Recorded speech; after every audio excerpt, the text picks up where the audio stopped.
The Kyle Rittenhouse trial is about to conclude. The jury is about to give their decisions.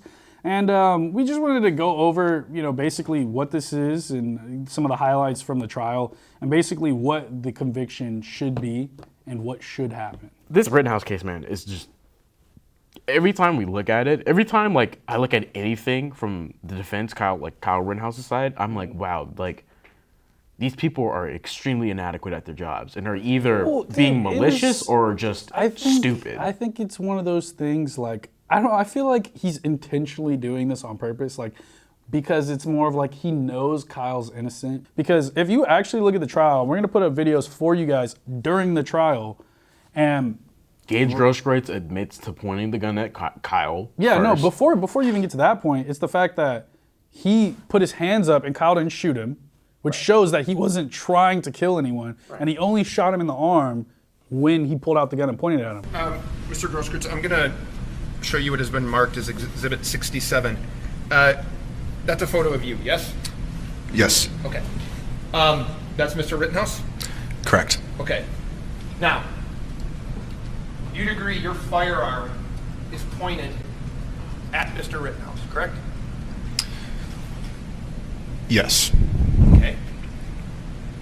And once your firearm is pointed at Mr. Rittenhouse, that's when he fires his gun. Yes? No. Sir, look, I don't want to... Does this look like right now your arm is being shot? That looks like my bicep being vaporized, yes. Okay.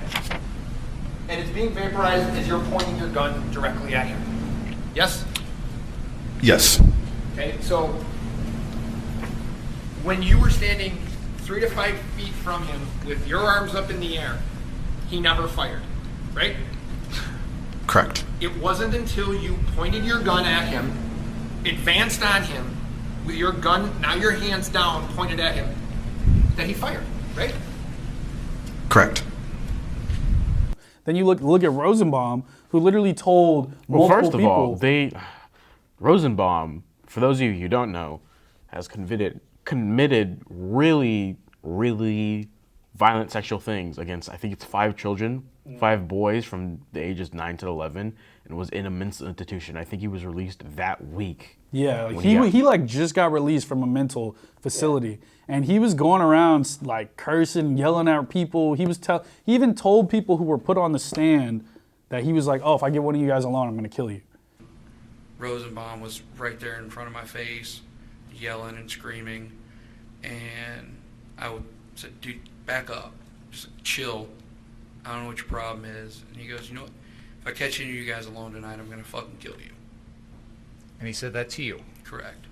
Did he say that to the defendant as well? The defendant was there, so yes. Right? And then he's literally yelling chasing someone saying, "I'm going to kill you." Yeah, he was yelling out the N-word. He also, he has a history of being a violent individual. Exactly. So Rosenbaum already, again, especially when he's told them, especially in the presence of Kyle before, and Kyle was there, and he's like, "If I get one of you alone, I'm going to kill you." And then literally proceeds to chase a man saying, "I'm going to kill you." And then someone fires a shot 2 seconds before Kyle turns around and shoots him. It's again, self-defense. You're talking about when he's running to the police and 3 people attack him. One guy was lucky enough he didn't get shot, the black dude who jumped on him and kicked him in the head. And then you have the other dude, I forgot his name off the top of my head, but he hit him in the head with a skateboard. And it's you do know you could kill somebody with any object using blunt force. I think that's the other guy that Kyle killed. Yeah. And again, you can't assault someone and be like, "Oh, well, I was just trying to save everyone." It's you don't chase after someone with a gun anyway. If you literally saw a shooter walking down the street, you're going to be like, "I'm going to go fucking stop this dude." It's not like he has a gun and I don't. You're not Punisher, you're not Daredevil, you're not Superman or Batman or Spider-Man. If you try to approach someone like that with a loaded firearm that's already shot someone, yeah, you're gonna get fucked up. Exactly. And they're not even facing towards you. They're actually trying to get away from the situation. Exactly. So he was running, and then multiple people, the black dude, and I think the black dude kicked him in the head first when he was on the ground when he tripped, and then the second guy came in with the skateboard and got shot in the chest, and then Gage fucking points a gun at him and gets shot in the arm. I mean, literally, there's nothing about this case that you can say is white supremacy because every person that was shot and or died was white. Yeah. I mean, everything about this case, like, it should have never been brought to trial. If you actually watch the videos, which again, we just showed them to you guys, like, the prosecution was a literal joke. Like, there's nothing you can say in ABA this. violated Kyle's Fifth Amendment. Like, Yeah, he in literally the trial. was basically commenting on his silence, his Fifth Amendment silence. And then on top of that, he was bringing up information that the judge had already said you can't bring that up because it's irrelevant. So the trial almost got freaking... Mistrial. yeah, there was almost a mistrial. That because- honestly, that should have been a mistrial in my opinion. Yeah, because... And I'm not a lawyer, they're but like doing when so much. you have a government, like when you have a government official, when you have the fucking DA violate someone's rights on live TV in the middle of a trial, and it's not their constitutional rights. That seems like a mistrial to me. Exactly, and on top of that, I mean, even the judge already during the case dismissed the weapons charge against Kyle. Yeah, because I had them pulled up too. Statutes is for hunting purposes. The following exceptions to the age limit apply, as specified in statute 29.304 for shotguns with barrels 12 inches or longer, and rifles with 16 Oh yeah, inches or basically, longer. I remember that. Yeah, it was basically that his gun met the requirements where he would be exempt from the law. Yeah, the gun itself met the requirements for it. It was like, this is legal, but in that state, you can't carry it if you're 16 or younger. Is the other statute? I don't remember the exact wording, but he was 17 when all this happened. Yeah, so it that's was why like the gun gun charge charge got dropped. right. And I believe there's. It's very like he just made it. Like if he was like a year younger, he would have been charged. Yeah, he would have been charged Like, for the if gun thing. It was like that close of a thing. But it's basically like this isn't Ahmaud Arbery. Like Ahmaud Arbery case, that shit legitimately is like nail them to the fucking wall. Like nail those people, the father and son, nail them to the wall because what they did was extremely wrong. But you can't get mad and be like, oh my God, he was out there killing people. He went out there to kill people. It's like every instance in which someone died because of him, he was running for his life. Anyone who's seen anything from the defense's side, or even some of the stupid shit the prosecutors Yeah. say, like literally, that's what I'm saying is like, if you watch CNN, ABC, NBC, where they're all talking about, like some of them have brought people on and they've made it clear, like, yeah, he's probably gonna get off.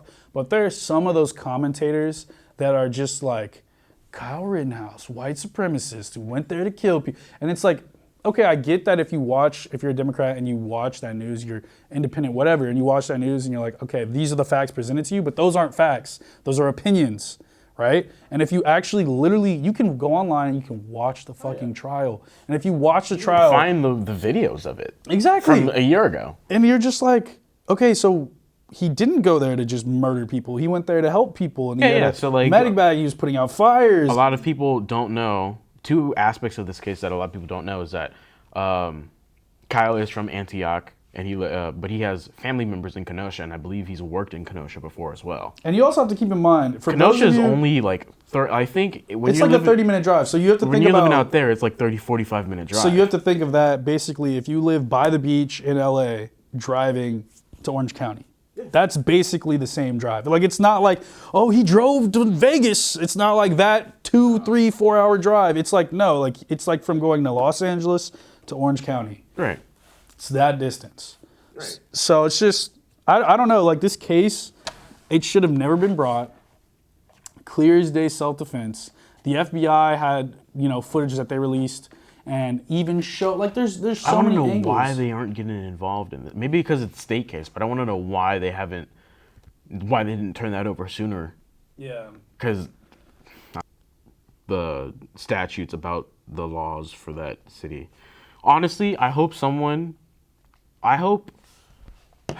after this case, regardless of the outcome, I hope Kyle sues the shit out of like every news organization for defamation. Rittenhouse is basically what you would have had in a school shooter. He's a 17-year-old kid. He shouldn't have had a gun. He crossed state lines to supposedly protect property. No, he was going out to shoot people. Kyle Rittenhouse, the 17-year-old vigilante. Kyle Rittenhouse, a vigilante. Kyle Rittenhouse, the armed teenage vigilante. A 17-year-old vigilante, arguably a domestic terrorist, picked up a rifle, drove to a different state to shoot people. Kyle Rittenhouse, a guy who's deeply racist, went with weapons to a Black Lives Matter protest looking to get in trouble. He did. He murdered a couple of people. Rittenhouse, the 17-year-old kid, just running around, shooting and killing protesters. You see the 17-year-old who was radicalized by Trumpism, took his AR-15 to Kenosha and became a. And then a part of like a part of like settling it would be you have to very publicly admit we got everything wrong about Kyle Rittenhouse. It's that same thing with the like the college students that were at the the Keystone Pipeline or whatever, and they were just on video, and they were just standing there with the Make America Great Again hats. And the little kids? Yeah, and they were basically the 16-year-old kids, the world got mad, and it's like, dude, chill out. They're literally like just sitting there in high school. He was literally, their high school students just sitting there smiling. You have CNN people calling them white supremacists. That's why they won their defamation. Exactly, and so same thing with Kyle. If you look at the shit, like we'll put it on screen. If you look at the shit that they were saying about, they were literally like, this white supremacist kid who went out there to kill people in the streets. He went there to, it's like, that's not what happened. That is not what happened. So, I mean, we'll see. I mean, I honestly know that if there is a conviction, there will be, like, without a doubt, an appeal. And if anything, there should be nothing that comes out of this besides him being acquitted. I agree. I hope the jury, isn't pressured to make a choice that they don't want. That they don't want to make. But dude, I just see, this is what I'm saying is like, I don't get it. Like, why is it that we can like look at this shit, watch the trial, and like make a basic ass conclusion about this shit, but then people, like the majority of Americans who are against him, can't do the same thing? Because we take that extra 30 minutes to an hour to look shit up. That's it. It's just like, that's all it is. That's the only difference. Like seriously, I have people that I've talked to on Instagram, and they're just like, yeah, well, why was he there with the gun? I'm like, no one was supposed to fucking be there. Yeah. If there was a fucking curfew, none of you were supposed to be there. People had all the residents of Kenosha would have things like, this is a business, people rely on this. Like, they had a lot of stuff plastered up. I've seen a few images a long time ago, but they had, and there are some eyewitness accounts of this, but people, I think Drew Hernandez said this, who was on the trial. He said there were like people that had built the windows boarded up, and they would write things like "children live here," in hopes that their shit wouldn't get burned down. A senior citizens home had to do that, and they had to write old people live here, senior citizens live here. So like they were in terror. Like they thought their town was gonna be blown to shit or just fucking destroyed. Yeah. Comment down below what you guys think about the verdict, and we'll see you next time. Peace.